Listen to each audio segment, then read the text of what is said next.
सोमवार की सुबह हुई तो दुनिया में सबसे बड़ी खबर शेयर मार्केट का गिरना था। पश्चिमी मीडिया इसे ब्लैक मंडे बता रहा था, लेकिन शाम होते होते दुनिया का नजारा बदल गया, क्योंकि भारत के पड़ोसी मुल्क बांग्लादेश में भगदड़ मची है। भगदड़ ऐसी कि देश के प्रधानमंत्री को ही अपना मुल्क छोड़ना पड़ा। भारत की पुरानी दोस्त और पड़ोसी मुल्क बांग्लादेश में पिछले 15 साल से एक छत्र राज करने वाली शेख हसीना देश को छोड़कर चली गई हैं। खबर तो यह भी है कि वो प्रधानमंत्री का पद भी छोड़ चुकी हैं। बांग्लादेश से जो तस्वीरें सामने आ रही हैं वो तो यही बताती हैं कि पूरा ढाका इस वक्त उपद्रवियों के कब्जे में है। प्रदर्शनकारी प्रधानमंत्री के आवास तक में घुस गए हैं और वहां पर तांडव कर रहे हैं। शेख हसीना जब बांग्लादेश छोड़कर निकली तो पहली जानकारी यही मिली कि वो भारत आ सकती हैं। पहला कारण तो यही कि भारत सबसे करीब है और सुरक्षित भी है, और दूसरा, शेख हसीना लंबे वक्त से भारत की करीबी दोस्त रही हैं और ऐसे में भारत से ज्यादा भरोसेमंद उनके लिए कुछ भी नहीं हो सकता है। क्योंकि ऐसा पहले भी हो चुका है, जब शेख हसीना मुश्किल में थी और उनको शरण भारत में ही मिल पाई थी। तब 1 या 2 दिन के लिए नहीं, बल्कि पूरे 6 साल तक अपनी पहचान को छिपाकर शेख हसीना नई दिल्ली में अपने बच्चों के साथ रहा करती थी। कमाल देखिए कि तब भी अगस्त का ही महीना था और आज भी अगस्त का ही महीना है।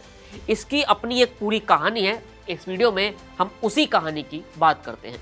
ये तो हर कोई जानता है कि बांग्लादेश के बनने में भारत ने क्या रोल निभाया है। जब पूर्वी पाकिस्तान और पश्चिमी पाकिस्तान में विवाद चल रहा था और अब के बांग्लादेश में आज़ादी की लड़ाई तेज हो गई थी, तब भारत ने बांग्लादेश को आज़ादी दिलवाने में एक अहम भूमिका निभाई थी।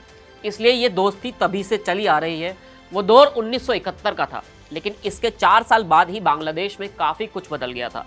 15 अगस्त 1975, यानी जिस वक्त भारत अपनी आज़ादी का जश्न मना रहा था, उस वक्त बांग्लादेश में कत्लेआम हो रहा था। बांग्लादेश को आज़ादी दिलाने वाले शेख मुजीबुर रहमान और उनके परिवार के करीब 18 सदस्यों को तब मौत के घाट उतार दिया गया था। इसमें शेख हसीना के अंकल से लेकर भाई तक सभी शामिल थे।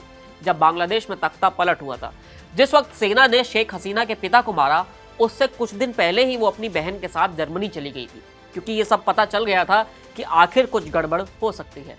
शेख हसीना यहाँ अपने पति वाजिद मियाँ, जो कि एक वैज्ञानिक भी थे, उनके साथ रहीं। लेकिन पिता की हत्या के बाद सबसे बड़ा सवाल उनकी खुद की सुरक्षा का था। तब शेख हसीना अपने परिवार के साथ दिल्ली पहुंची।